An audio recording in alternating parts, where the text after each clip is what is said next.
दोस्तों, चंद्रयान-3 मिशन हम सभी की उम्मीदों से कहीं ज्यादा सफल रहा है। दुनिया भर में हो रही भारत की जय जयकार, क्योंकि भारत ने कुछ ऐसा कर दिखाया है जिसे बड़े बड़े देश नहीं कर पाए हैं। चांद पर सूरज निकल चुका है और चंद्रमा की अंधेरी रात बीत चुकी है। 22 सितंबर के दिन प्रज्ञान और विक्रम अपनी नींद से नहीं जागे तो फिर क्या होगा?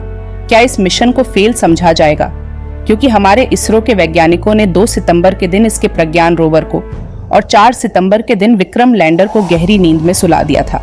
इसरो के वैज्ञानिकों ने बताया था कि 22 सितंबर के दिन चंद्रयान-3 का विक्रम लैंडर और प्रज्ञान रोवर जागेगा और चांद पर अपने एक्सपेरिमेंट और रिसर्च करेगा।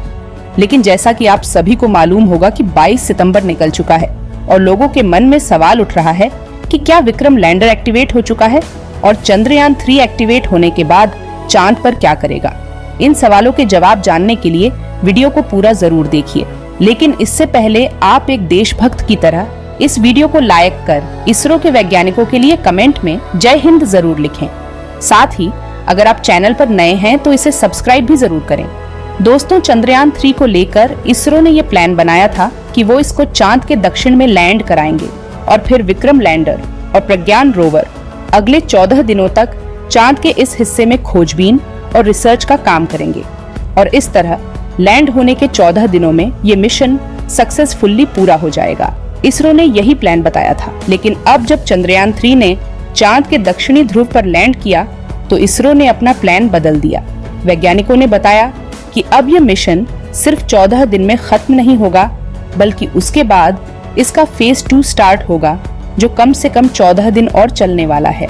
अभी की बात करें तो विक्रम और प्रज्ञान दोनों ही चांद की अंधेरी दुनिया में एक गहरी नींद में सोए हुए हैं और क्योंकि अब इनको वापस जगाने का समय बिल्कुल नजदीक आ गया है, ऐसे में वैज्ञानिकों ने इसको लेकर तैयारियां शुरू कर दी हैं।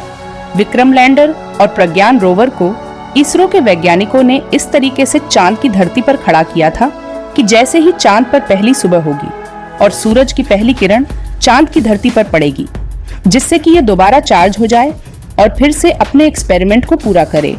जैसा कि आपको मालूम होगा कि चांद पर पृथ्वी के 14 दिन के बराबर एक रात और एक दिन होता है। चांद पर रात 14 दिनों तक होने के कारण चांद की धरती का तापमान काफी ज्यादा घट जाता है, यानी कि चांद के इस हिस्से में रात के समय तापमान -250 डिग्री तक नीचे चला जाता है और इतने कम तापमान में विक्रम लैंडर या प्रज्ञान रोवर का काम कर पाना लगभग नामुमकिन है। साथ ही रात में यहाँ अंधेरा भी हद से ज्यादा रहता है, क्योंकि पृथ्वी पर तो चांद के चमकने से रात में भी थोड़ी रोशनी हो जाती है, लेकिन चांद के पास अपना कोई चंद्रमा नहीं है, जिसके चलते इसके दक्षिणी ध्रुव में रात के समय एकदम गहरा अंधेरा रहता है। ऐसे में रिसर्च का काम करना और रोवर का इधर उधर चलना फिरना खतरे से खाली नहीं, क्योंकि अंधेरे की वजह से प्रज्ञान रोवर को खतरा हो सकता है। बल्कि आपको ये भी पता होगा कि दिन के समय ही हमारा चंद्रयान प्रज्ञान रोवर 2 बार गड्ढे में गिरने से बचा था। तो ऐसे में वैज्ञानिकों ने तय किया कि विक्रम लैंडर और प्रज्ञान रोवर को स्लीप मोड में डाल दिया। प्रज्ञान और विक्रम पिछले 14 दिनों यानी करीब 335 घंटों से -200 से ऊपर तापमान में स्लीप मोड में पड़े हुए हैं। तापमान का इतना ज्यादा कम होना बढ़ी से बढ़ी मशीनरी को भी फेल कर सकता है, लेकिन चांद की कड़कती ठंड से बचने के लिए विक्रम लैंडर और प्रज्ञान रोवर को काफी ज्यादा इंसुलेटर जैसे पदार्थ का इस्तेमाल करके बनाया गया था, जिससे कि चांद पर पड़ने वाली कड़ाके की ठंड से चंद्रयान-3 के विक्रम लैंडर और प्रज्ञान रोवर पर ज्यादा असर न पड़े और वहां सुरक्षित बने रहे, ताकि दोबारा से जब चांद पर सुबह हो तो ये काम कर सकें। विक्रम लैंडर और प्रज्ञान रोवर की बैटरी को चार्ज होने में कम से कम 3 दिन का समय लगता है। चांद के दक्षिणी ध्रुव पर 19 सितंबर के दिन ही सूरज निकल चुका था और अब चांद पर सूरज को निकले करीब 3 दिन हो चुके हैं और अब तक चंद्रयान-3 के विक्रम लैंडर और प्रज्ञान रोवर की बैटरी पूरे तरीके से चार्ज हो चुकी है।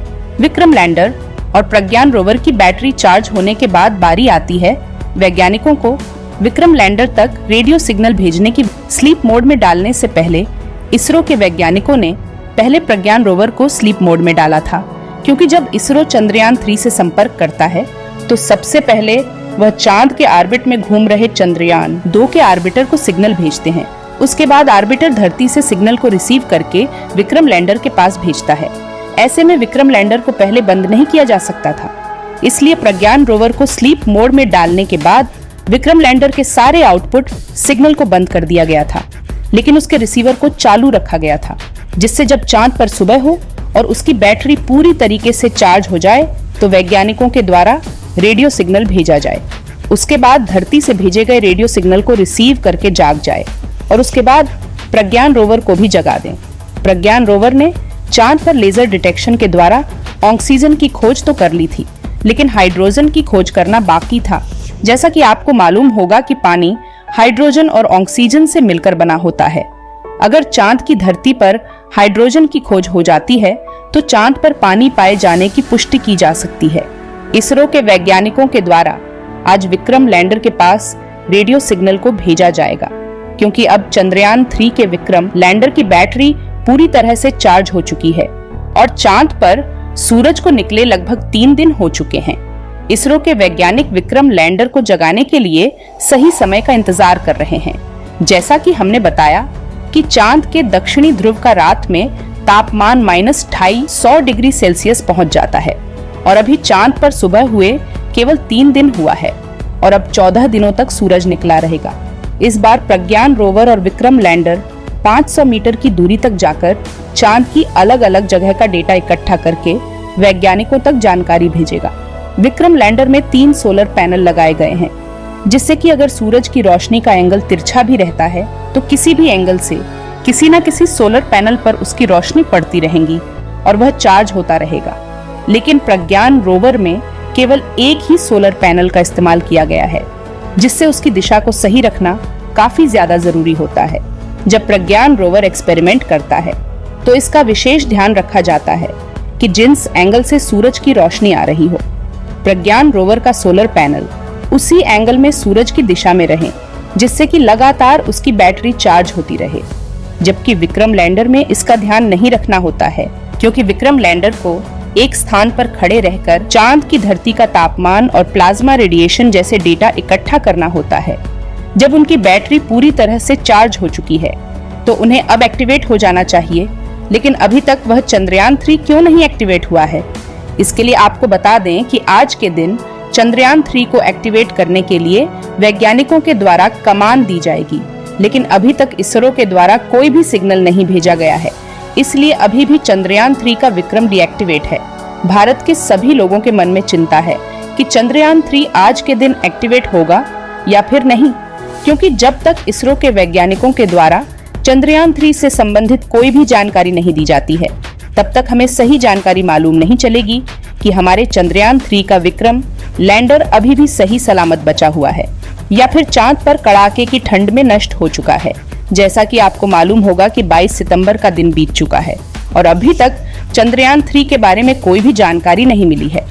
22 सितंबर के दिन प्रज्ञान और विक्रम अपनी नींद से नहीं जागे तो फिर क्या होगा?